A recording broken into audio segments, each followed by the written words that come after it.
Je suis sûr qu'il t'est déjà arrivé de rentrer dans un magasin et de te dire « Waouh, quel accueil, mais génial ce magasin, mais ils sont géniaux ici !» T'as envie presque d'embrasser les serveuses et les serveurs, de les remercier pour leur gentillesse et leur accueil, etc. Et voilà, tu vis ce qu'on appelle une expérience client extraordinaire, une expérience client qui donne envie de revenir, qui te fidélise, et plus que tout, qui te donne envie de parler de cette boutique auprès de ton entourage. Bienvenue à toi, chef d'entreprise, sur l'émission Parlons Business, c'est l'émission quotidienne qui te parle de stratégie d'entreprise et de web marketing, dans le seul et unique but finalement de t'aider à vivre de ta passion, à développer tes ventes pour rentrer du chiffre d'affaires dès ce mois-ci.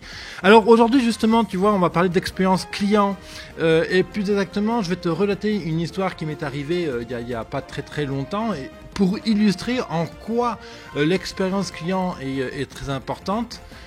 Et pour te montrer que ça tient vraiment à des détails très infimes. Alors au début je voulais titrer cet épisode de comment détruire son image de marque en 10 secondes.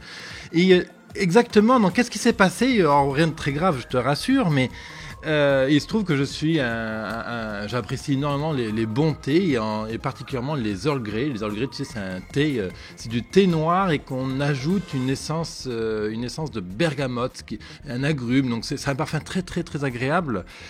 Et puis voilà, donc moi j'en bois le matin si tu veux tout savoir. Et le truc c'est que c'est difficile de trouver des bons Earl Grey. Alors qu'est-ce que je fais? Quand je suis arrivé à Marseille en février 2016, j'allais dans une boutique qui s'appelle Palais d'été. J'avais bien apprécié parce qu'ils avaient un choix assez important de thé. Et puis il m'avait semblé de bonne qualité. Je suis pas tout à fait satisfait sur les Earl Grey, mais bon, voilà.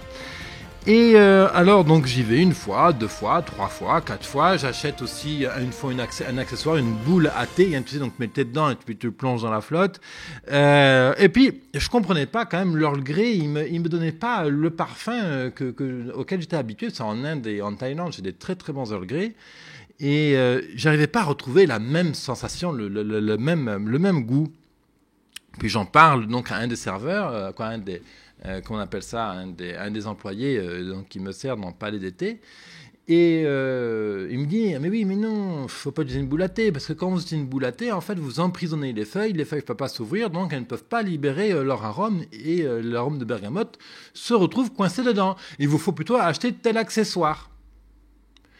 Et dans ma tête, je lui dis, mais écoute, t'es bien gentil là, mais il y a 3 mois, je t'ai acheté de l'Earl Grey et en même temps, je t'ai acheté la boule à thé. Tu ne crois pas que tu aurais pu me le dire justement à ce moment-là, que le boule à thé n'était pas convenable pour ce type de thé? Non. Premier mauvais point donc pour cet acte. Ok, bon, alors j'achète ce deuxième accessoire pour préparer mon thé. Et donc, j'achète du thé, puis je repars chez moi. Et puis voilà, quelques temps passent et puis... il se trouve qu'une fois, voilà, j'ai plus de Earl Grey à la maison, j'ai plus de thé, il faut absolument rien en acheter. J'ai beaucoup bossé cette journée-là, il est 6h45 et je cours au magasin Earl Grey qui ferme, vous en doutez, à 7h en France. Et j'arrive exactement à 18h59, vraiment, montre en main, j'arrive devant la vitrine du magasin à 18h59.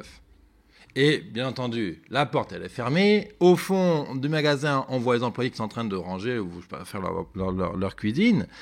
De loin, un des employés me fait non, on est fermé. Voilà.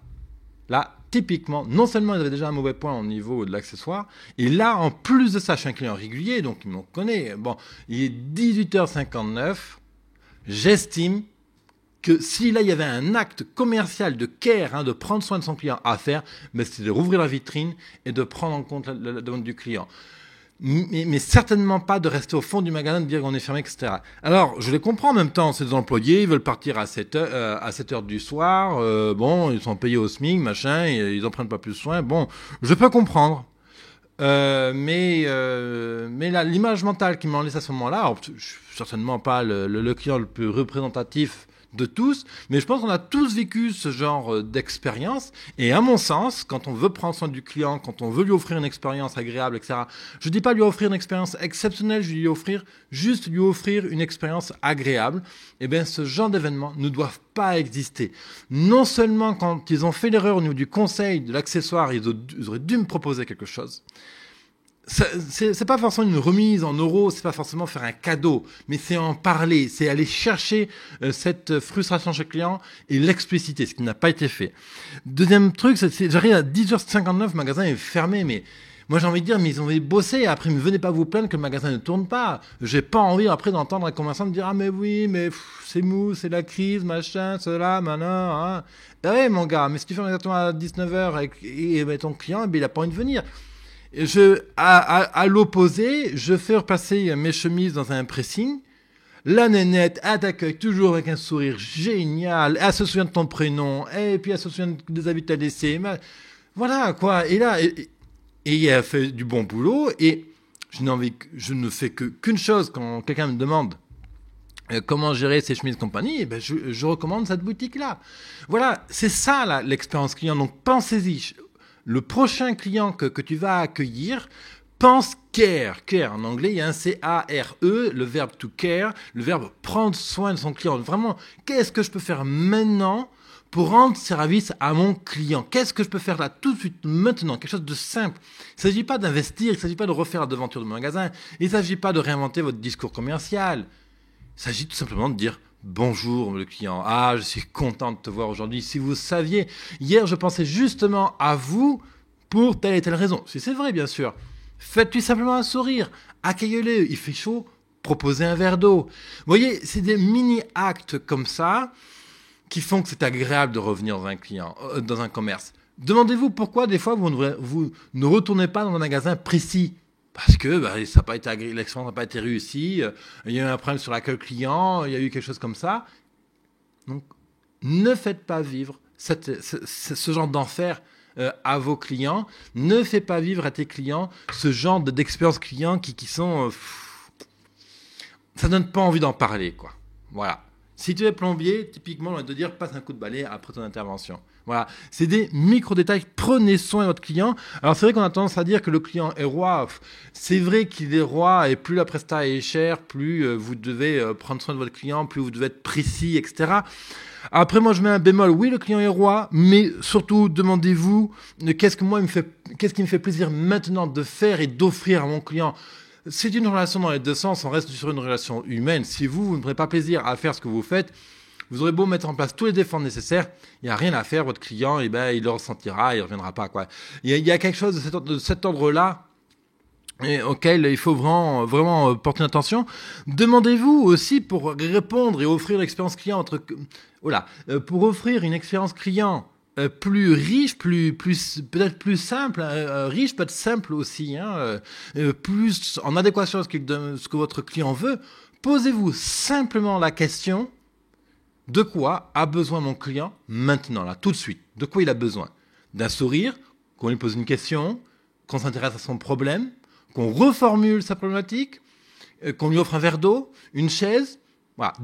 Qu'est-ce qui lui ferait plaisir là maintenant? Voilà, la question, c'est ça. Comment je peux faire plaisir à mon client maintenant? Qu'est-ce que moi, il me ferait plaisir? En quoi je prendrais du plaisir maintenant à donner quelque chose à mon client? Qu'est-ce que je peux lui donner pour donner du plaisir à mon client et moi aussi prendre du plaisir en même temps? Voilà, c'est la question pour terminer cet épisode. Si tu veux aller plus loin pour comprendre ton client, sache que je t'ai préparé un guide complet, un guide dans 7 modules. Et ça se trouve sur biz200.fr/go/client. C'est un guide gratuit, tu y vas, tu mets ton email, ton prénom, tu les récupères. Et je couvre vraiment les sujets essentiels pour bien comprendre ton client et développer ses ventes. Si tu m'écoutes depuis YouTube, tu peux cliquer sur le i comme info ici, tu le retrouveras directement. Merci de ta fidélité. Si tu as aimé, clique sur un petit pouce en l'air. Abonne-toi à ma chaîne YouTube pour ne pas manquer une seule miette des futurs épisodes. Et je te retrouve demain. À très vite, entrepreneur.